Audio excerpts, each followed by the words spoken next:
sort of got away from me, and I just ended up getting all the canning done. Got it all cleaned up this morning and put away. I am on my second cup of coffee. It is really rainy outside. We will not be doing our hive inspections today, but I think the weekend looks pretty good, so I'm gonna get in there and take a look and see what they have going on as far as food and brood and space, and we'll see how well they are set up for winter. But right now, I'm gonna get into making their candy boards. And with the humidity, it might take a little while to dry. And I hadn't quite decided if I was gonna put them on this weekend when I do the inspections, or if I'm gonna wait until like November. I really don't wanna open them up when they're cold, so I kinda wanna get it on sooner than later. I think that makes sense to me. I mean, if they eat the candy board, then I'll just have to make more candy. It's not that big of a deal. I'm also really happy to say that we are officially done canning. I got all the green tomatoes taken care of, which is something I've never done. I've never really put effort into picking all the green tomatoes and processing them. And even if I have picked them in the past, they've kind of just ended up rotting in the fridge because I never got to them. So that was a big step for us. And now I have over 30 jars of salsa verde. So if you're a family member and you're watching this, you're probably gonna get some green salsa for Christmas. But it's really delicious. And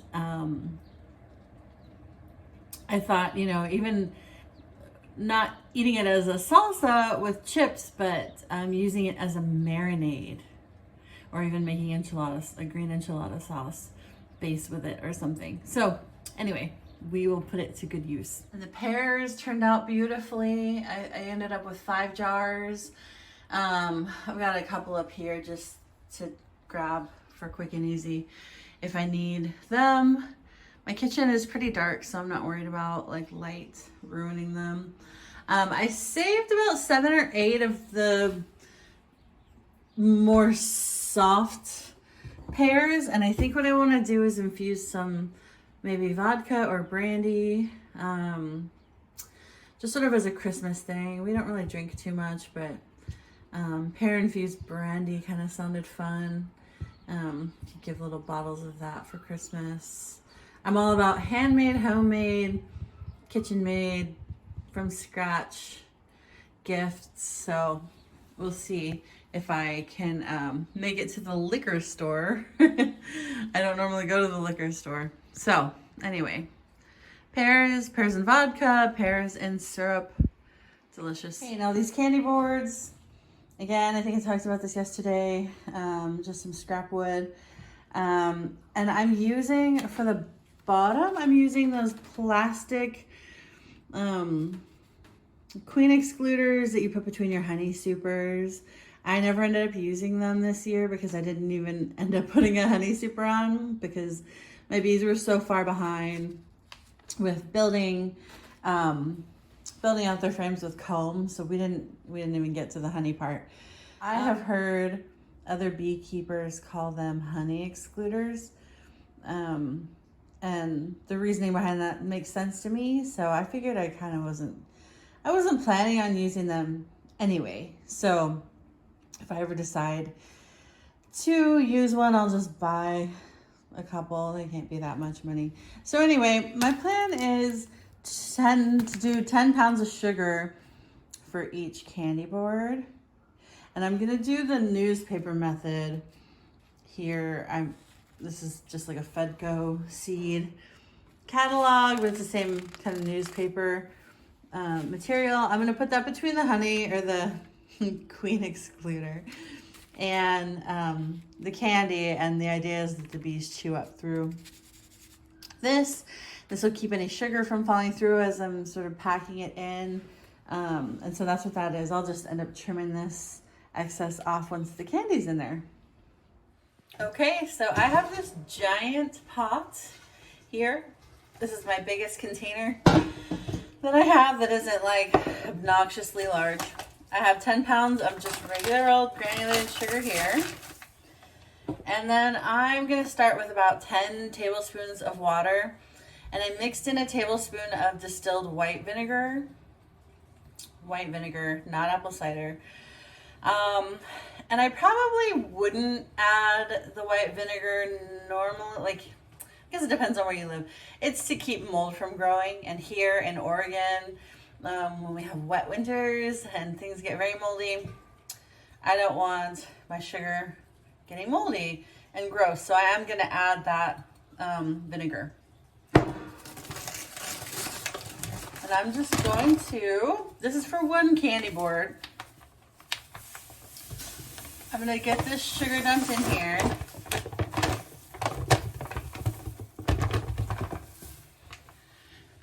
So I've seen plenty of videos online from reputable people who say that you don't need to cook your bee candy and that it's better if you don't. I would tend to agree, so that's why I'm doing it this way. But I see plenty of people cooking their bee food too. You just can't let it get over a certain temperature. This seems just fine to me. I mean, I'm just gonna pack it in like sand and tamp it down. So I don't need some smooth, beautiful, fondant or anything like that. So that's why I'm going this way. But I recognize that there are other ways to go. All right, I'm gonna get my liquid poured in. And just start mixing that liquid in.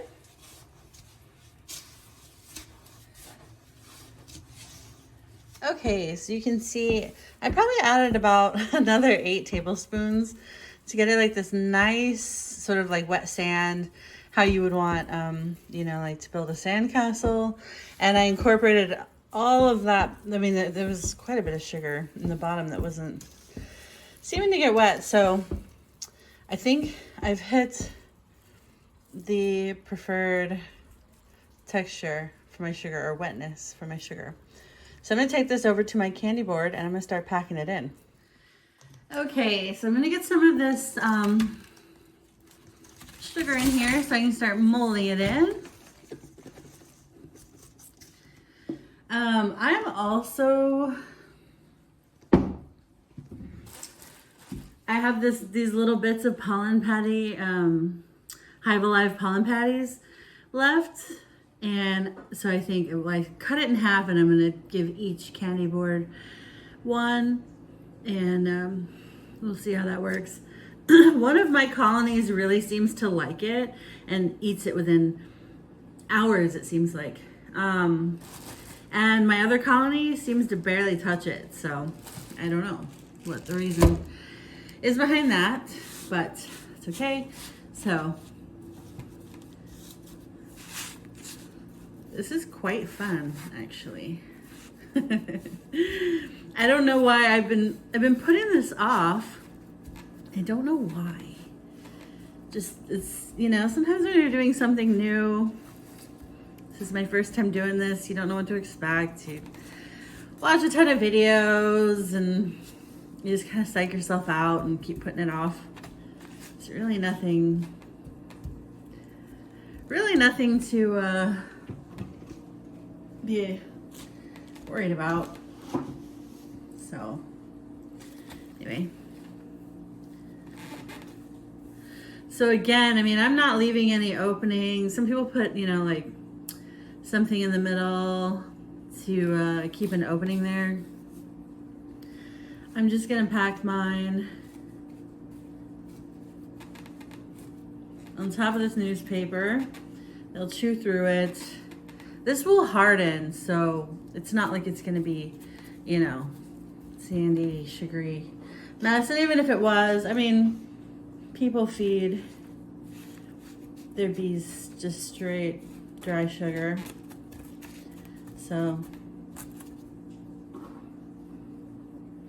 I did put a few ventilation holes in the front of this. So we'll see. I'm also gonna have ventilation above them anyway.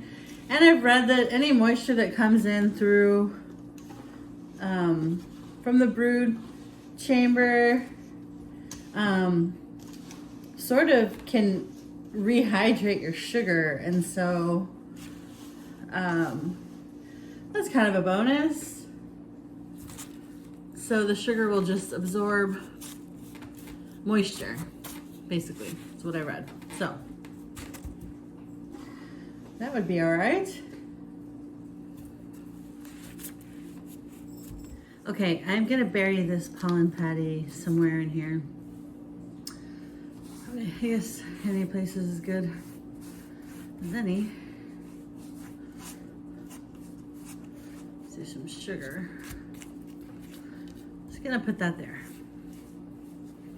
Bury it over, they'll find it. Bees are intelligent. More intelligent than us, I think, sometimes. All right, this is the last bit of my sugar.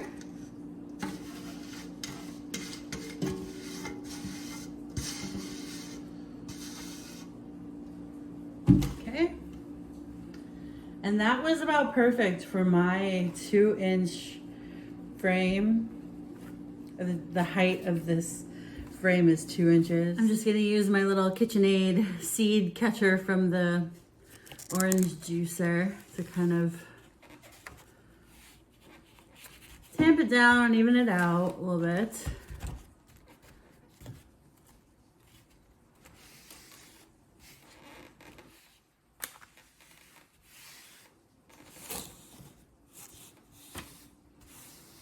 Again, so this is 10 pounds of sugar. My frame height is about 2 inches. It is 2 inches. And this is for an 8 frame hive. Got my second pot of sugar. Try not to make a massive mess. Get that worked in.